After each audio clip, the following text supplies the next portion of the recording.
వ్యవహరిస్తున్నారు, మొత్తం ఆంధ్రప్రదేశ్ రాష్ట్రం మొత్తానికి ఒక ముఖ్యమంత్రిగా వ్యవహరించట్లేదు అనేటువంటి వ్యాఖ్య చేశారు. ఆ వ్యాఖ్య సబబేనా? మీకు ఒకటే రిక్వెస్ట్ చేస్తున్నానండి, ఒక పార్టీ తరఫున ఎలక్ట్ అయిన తర్వాత ఆయనకు వ్యక్తిత్వం అంటూ ఉండదు. It is the parties property. దయచేసి ఎవరైనా మాట్లాడితే పార్టీకి లాభం నష్టం లేకుండా ఎవరు పెడితే వాళ్ళు ఇష్టం వచ్చినట్టు మాట్లాడడం అనేది తప్పు. నంబర్ 1. నంబర్ 2, ఒక ముఖ్యమంత్రి ఆయన ఏం మాట్లాడాడో వీళ్ళకి అర్థమైందని నేను అనుకోవట్లేదు.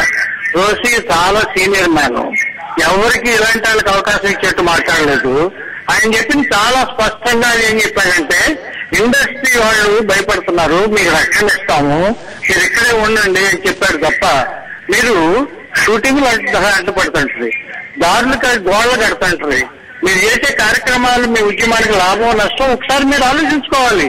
ప్రజలు అక్కడ ఏమనుకుంటున్నారు, నాయకులకు వస్తాము, మీ గోడలు కడతాము, మీ షూటింగ్లు ఇస్తాము, మీ థియేటర్లు నాశనం చేస్తాము, మీ సినిమాలు మేము చూడమని చెప్పడం అనేది అది దానికి కొంచెం బాధవా కాదా? దానివల్ల ఉద్యమానికి లాభం నష్టం అనేటువంటిది కనీసం అర్థం చేసుకోకుండా ఈ ఉద్యమాలు ఎలా నడుపుతారండి వీళ్ళు?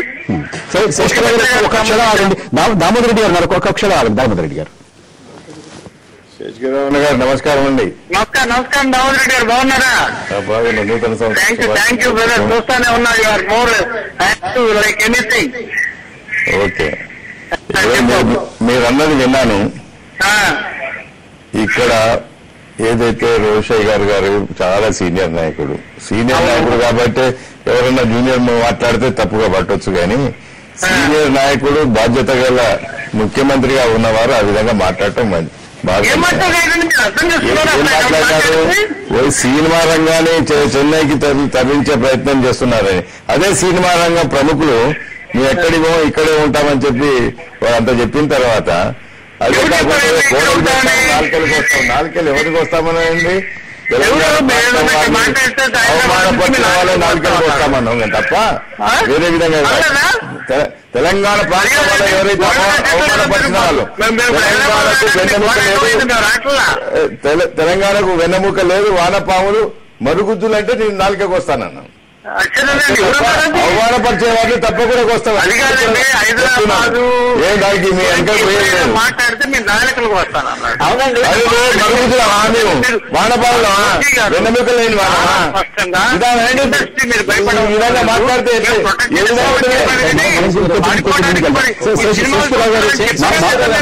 ఒక మాట నేను ఒక ప్రశ్న అడుగుతాను. శేషగిరిరావు గారు నమస్తే అండి, నేను జగదీష్ అండి. సార్ నేనేమంటున్నానంటే, మీకు మా కోమటిరెడ్డి వెంకరెడ్డి గారు మాట్లాడింది వినిపించింది, కానీ సీనియర్ నాయకుడు గాలి వెంకరెడ్డి గారు మాట్లాడింది కాంగ్రెస్ మేనిఫెస్టోలో ఉన్న విషయాన్ని లేదని చెప్పిన అబద్ధం గురించి మీరు ఎందుకు మాట్లాడారండి? కాంగ్రెస్ పార్టీ అధిష్టానం తీసుకునే నిర్ణయానికి వ్యతిరేకంగా ఒక మంత్రి మాట్లాడుతూ ఉంటే దాని మీద ఎందుకు నేను చెప్తాను. ఒక గాజంకర్ రెడ్డి మాట్లాడినా లేకపోతే ఇంకెవరు మాట్లాడినా డిసైడ్ చేయాల్సింది హైకమాండ్. హైకమాండ్ అన్ని తెలుసు దాని గురించి. వెంకరెడ్డి గారిని గాజంకర్ గారి ముందు ఖండించాలి, మీరు గాలి వెంకరెడ్డి గారిని ఖండించాలా, ముఖ్యమంత్రి గారిని ఖండించాలా? అప్పుడు మీకు కోమటిరెడ్డి వెంకరెడ్డి గారిని ఖండించే రైట్ వస్తుంది. ఇప్పుడు ముఖ్యమంత్రి మాట్లాడి మీకు అర్థం కాలేదు అంటే మీరు మాకు అర్థం కాని భాష మాట్లాడే ముఖ్యమంత్రి మాకు ఎందుకండి అని మేము అంటున్నాం. అర్థం కాని భాష మాట్లాడే మేము అడుగుతుంది అదే, మా పోరాటం అదే. మరి మాకు కూడా అర్థమయ్యే భాష లేదంటే రెస్పాండ్ అవ్వండి. వినండి, మీరు చెప్పండి వినండి. మీరు ఉండి అన్న మాటలు అన్నట్టుగా ఉండి ఆయన అర్థం అప్పుడు అలా చెప్పాలా. మీరు ఈ విధంగా చేసినందువల్ల మీ సినిమాలు ఆడలేవు, మీ నాయకు మీ హీరోల పక్కన బాగా చూడవు, మీ సినిమాలన్నీ ఆపేస్తాము, మీ స్టూడియోలన్నీ చెక్ చేస్తాము, మీ షూటింగ్లన్నీ ఆపుతామంటే ఇండస్ట్రీ వెళ్లకుండా మిమ్మల్ని ముద్దు పెట్టుకుంటుంది. ఒక క్షణం ఆగండి శశిరావు గారు, ఇంకొక నిమిషం పూర్తి చేయడం కంటే కొంచెం ముందుకు వెళ్ళాలి. ఇంకా చెప్పండి. నేను అనేది ఏంటంటేనండి, రోషి గారు ఎప్పుడు కూడా ఇండస్ట్రీ వెళ్తుందని చెప్పలా. ఇప్పుడు మనకి చాలా మంది 25 మంది చాలా ఇంపార్టెంట్ పీపుల్ తో అక్కడ ఇండస్ట్రియల్ మీటింగ్ పెట్టుకుంటే ఇక్కడ పరిస్థితులు బాగాలేవని వాళ్ళు మెడ్రాస్ లో పెట్టుకున్నారు. అలాగే సినిమా షూటింగ్లు ఇవన్నీ కూడా చేయటం ఉంది. ఆయన ఎక్కడ బ్యాలెన్స్ తప్పుతాడు అనుకుంటే తిరిగి తప్పుతాడు తప్ప రోషి లాంటి సీనియర్ మ్యాన్ వీళ్ళెవరికి దొరకదు. వీళ్ళంతా చాలా పాల్గొన్నందుకు మీ అభిప్రాయాలు వెల్లడించినందుకు ధన్యవాదాలు. నాగేశ్వరరావు గారు కొంచెం ముందుకు వెళ్తాం. తెలుగుదేశం పార్టీ 5వ తారీఖున జరగబోయేటటువంటి ఢిల్లీలో జరగబోయేటువంటి అఖిలపక్ష సమావేశాన్ని ఎలా చూస్తోంది, ఏ రకమైనటువంటి వైఖరి తీసుకోబోతోంది, మీరు ఏం ఆలోచిస్తున్నారు? ఏముందంటే అందులో చర్చలు ఏ విధంగా జరిపేదానికి ప్రక్రియ కోసం చర్చిస్తారంట. మెకానిజం కానీ మీ పార్టీ నెట్టనిన్న చిరిపోయింది. మీరు వెళ్ళి తెలంగాణ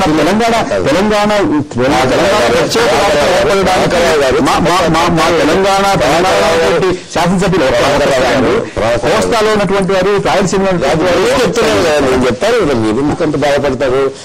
మా పార్టీ కాదు, కాంగ్రెస్ పార్టీ కాదు, ఒక టీఆర్ఎస్ చీలిపోయింది లేదు. మళ్ళీ ఏమన్నా ఉత్తర తెలంగాణ దక్షిణ తెలంగాణ అంటే ఏమన్నా వాళ్ళకి సమస్య వస్తుందేమో నాకు తెలియదు. కానీ పెట్టాల్సిన అవసరం ఉంది. మీకు అందరికీ అన్ని రాజకీయ పార్టీల్లోనూ ఆల్టర్డ్ సిచ్యువేషన్ వచ్చింది. అన్ని రాజకీయ పార్టీల్లోనూ ఈ సమస్య పైన విభేదాలు వచ్చినాయని మీరు చెప్పడం కాదు, వీరు చెప్పడం కాదు, కేంద్ర హోంశాఖ మంత్రులే చెప్పి అందువల్లే నేను అందరితోనూ మన కన్సల్టేషన్ ప్రాసెస్ ఎట్లా చేస్తానని చెప్పినాడు. ఆ కన్సల్టేషన్ ప్రాసెస్ చేస్తానని చెప్పినాను నేను రెండో ప్రకటనలో. ఆ కన్సల్టేషన్ ప్రాసెస్ ఏ విధంగా చేసే దానికోసము నేను మిమ్మల్ని పిలుస్తున్నానని 8 పార్టీలు పిలిచినట్టు ఆ లెటర్లో ఒక చిన్న క్లారిఫికేషన్. చర్చలు తెలంగాణ రాష్ట్ర ఏర్పాటు కోసమా, లేకపోతే చర్చలు ఎలా చర్చ చేయాలి అనేదాన్ని అంటే ఉంది లెటర్లో. Discussion about discussion, talks about talks, not about Telangana, not about state. That letter speaks volumes. If anybody one can understand, this is not a Cambridge language. It is a simple language is there. నాకు కూడా కొంచెం రాజకీయాల్లో ఆయనంత కేంద్ర హోంశాఖ మంత్రి అంత అనుభవం లేకపోవచ్చు కానీ, ఆయన కేంబ్రిడ్జ్ ఇంగ్లీష్ నాకు రాకపోవచ్చు కానీ, బట్ వారు రాసిన ఉత్తరాలు చదువుకుంటే నాకు అర్థమయ్యేది ఏమిటంటే చర్చలు ఏ విధంగా కొనసాగించాలా, ఏ విధంగా రోడ్ మ్యాప్ ఉండాలా అనే దానికి చర్చించేదానికి రాణిని పిలిచినట్టే ఉంది దాంట్లో లెటర్లో. అది దాని విషయం విశ్లేషణ చేసుకోవాలా. అయినా ఈ దినానికి ఆ లెటర్ సమస్య ఉండేది. అది లెటర్లో ఉన్న సమాచారం అది. ఇంకా పార్టీ దాని గురించి కూడా ఆ లెటర్లో వచ్చిన అజెండాను గురించి 4వ తేదీ మేము చర్చించుకొని మా నిర్ణయం మేము తీసుకుంటాం. ఇప్పటికైతే ఈ లెటర్ను బట్టి చూస్తే చర్చలు ఏ విధంగా చర్చించాలా, ఆ చర్చలకు ప్రక్రియ ఏ విధంగా ఉండాలా, ఆ చర్చలకు ఏం మెకానిజం ఉండాలా అనేదే ఉంది దాంట్లో. అంతేగాని మీరు వెళ్ళి అందరూ కూర్చున్న తర్వాత హోంమంత్రి గారు వచ్చి మహేశ్వర రెడ్డి గారు తెలుగుదేశం పార్టీ తరఫు నుంచి తెలంగాణ గురించి మీరు ఏమనుకుంటున్నారు అని అడగరంటారు. అంటే టీవీ రిపోర్టర్ల మాదిరి మాత్రం ఆయన కూడా కేంద్రంలో ఒక సర్కారు ఉంది, చాలా గౌరవపరంగా చర్చలు జరుగుతాయి. ఏది అజెండా ఫిక్స్ చేస్తారో దాని నుంచి గీత దాటేదానికి అవకాశం ఉండదు. జగదీశ్వర్ రెడ్డి గారు, పెద్దలు మహేశ్వర రెడ్డి గారు మరి నిన్న వారిచ్చిన స్టేట్మెంట్ తో పాటు ఇవాళ ఉదయం మరి పేపర్లో చాలా క్లియర్ గా వచ్చింది, అన్ని పత్రికల్లో వచ్చింది, తెలంగాణ రాష్ట్ర ఏర్పాటుకు రోడ్ మ్యాప్ తయారు చేయడం కొరకే అన్ని పార్టీలు సహకరించండి అని చెప్పి స్పష్టంగా చిదంబరం గారు ప్రకటన నిన్న కూడా చేసినారు. మళ్ళీ మొన్న దాంతో పాటు రోడ్ మ్యాప్ అంటున్నారు మహేశ్వర రెడ్డి గారు చాలా క్లియర్ గా ఇవాళ పేపర్లో రాష్ట్ర ఏర్పాటు, తెలంగాణ రాష్ట్ర ఏర్పాటు ప్రక్రియకు రోడ్ మ్యాప్ తయారు చేయడం కొరకు అందరూ సహకరించండి అని ఒక్కొక్క పేపర్లోనైతే మా ప్రభు సహకరించండి అని వారు దండం పెడుతున్నట్టుగా, ఇంకొక దాంట్లో రోడ్ మ్యాప్ రండి అని చెప్పి చెప్తున్నట్టుగా ప్రతిపక్షంలో వచ్చింది. రాష్ట్రానికి ఇంకో మాట కూడా చెప్పారు వారు చిదంబరం గారు. దయచేసి నేను మొదటి రోజు చేసిన ప్రకటన ఏదైతే ఉందో 29 నాడు 9వ తారీఖు నాడు, ఆ తర్వాత 23 నాడు చేసిన ప్రకటనలో కూడా దానికి సంబంధించి ఉంది తప్ప వేరే లేదు. మరి ఎందుకు ఆంధ్రాకు సంబంధించిన మీడియా కొంత దాన్ని వ్యక్తీకరించి కొంత దానికి వేరే రకమైన అర్థం చెప్పి మమ్మల్ని ఇబ్బంది పెట్టింది, కేంద్ర ప్రభుత్వం మీద పిలుముగలు వేస్తున్నట్టుగా చెప్పి చేసిన ప్రచారం చేసినట్టు మాకు తెలిసింది. దయచేసి ఈ ప్రకటనను కూడా అట్లా చేయకమాకండి, తప్పకుండా తెలంగాణ రాష్ట్ర ఏర్పాటుకు ప్రక్రియలో భాగంగానే గత చేస్తున్నామని స్పష్టంగా చెప్పినారు. మళ్ళీ అర్థమయ్యేటట్టు నేను కేంద్ర హోంశాఖ మంత్రి వారికి అభిప్రాయం ఏముందో నాకు తెలియదు, కేంద్ర ప్రభుత్వంలో వారికి అభిప్రాయం ఏముందో నాకు తెలియదు. నేననేది కేంద్ర ప్రభుత్వం నుంచి హోంశాఖ మంత్రులు రాసిన ఉత్తరాన్ని చదివిన నాకు అర్థమైంది. అది తర్వాత నేనేమైనా పొరపాటును అర్థం చేసుకున్నానేమో అని చెప్పి వారి టెక్స్ట్ కూడా విన్నాను. ఏది టెక్స్ట్ ఆఫ్ ది డిస్క్ తీసి 1కి 2 మార్లు పట్టు 3 మార్లు విన్నాను. ఎవ్రీ వర్డ్ ఐ కాన్సన్ట్రేటెడ్ ఆయన చెప్పింది నిన్న చెప్పింది. In conjunction, even if I read in conjunction, ఎవరో నన్ను ఫ్లిప్ ఫ్లాప్ అన్నారు, అయితే ఇది డెసిషన్ ఆల్టర్డ్ సిచ్యువేషన్ ఇచ్చింది, నన్ను ఏం చేయమంటారు అన్నట్లే ఉంది కానీ దాంట్లో. But I'm not reading in between lines.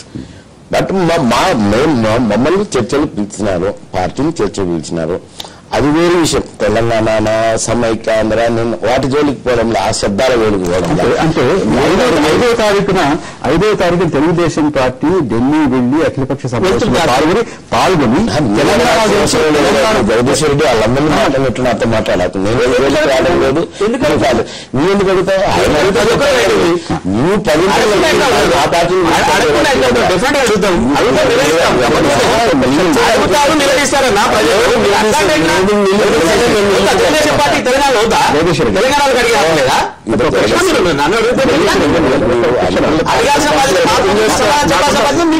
నాకు మీకు చెప్పాల్సిన బాధ్యత నాకు వారు నన్ను ప్యానల్ తీసుకెళ్తున్నారు వాడు అడిగిన ప్రశ్నలకు జవాబు ఏమైనా మీ మీద కామెంట్ చేస్తే మీరు అడగండి తప్పకుండా ప్రశ్నించండి తప్పకుండా ఏంటంటే ప్రొసీజర్ లో మాట్లాడుతున్నా సందేహం ఏంటంటే 5వ తారీఖున తెలుగుదేశం పార్టీ ఢిల్లీ వెళ్లి ఢిల్లీలో తెలంగాణ గురించి ఇతమిద్దమైనటువంటి మాట చెప్పాల్సినటువంటి అవసరం లేదు అనుకుంటున్నాను.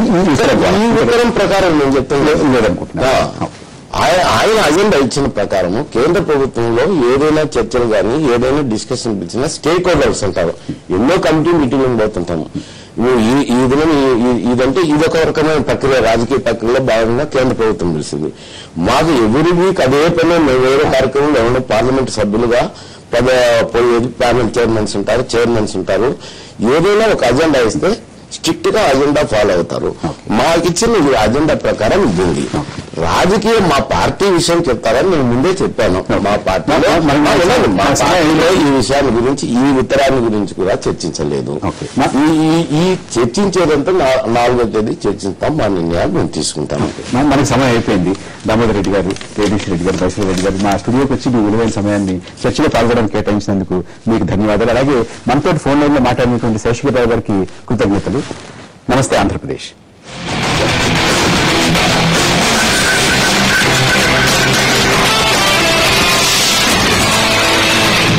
Mega engineering infrastructure limited, mega fibre glass industries limited వారి నూతన సంవత్సర శుభాకాంక్షలు. కస్టమర్లకు, శ్రేయోభిలాషులకు గోల్డ్ డ్రాప్ రిఫైన్డ్ ఆయిల్ వారి నూతన సంవత్సర శుభాకాంక్షలు. APIs #1 mobile retail group big C wishing you a very happy and prosperous new year 2010. కస్టమర్లకు, శ్రేయోభిలాషులకు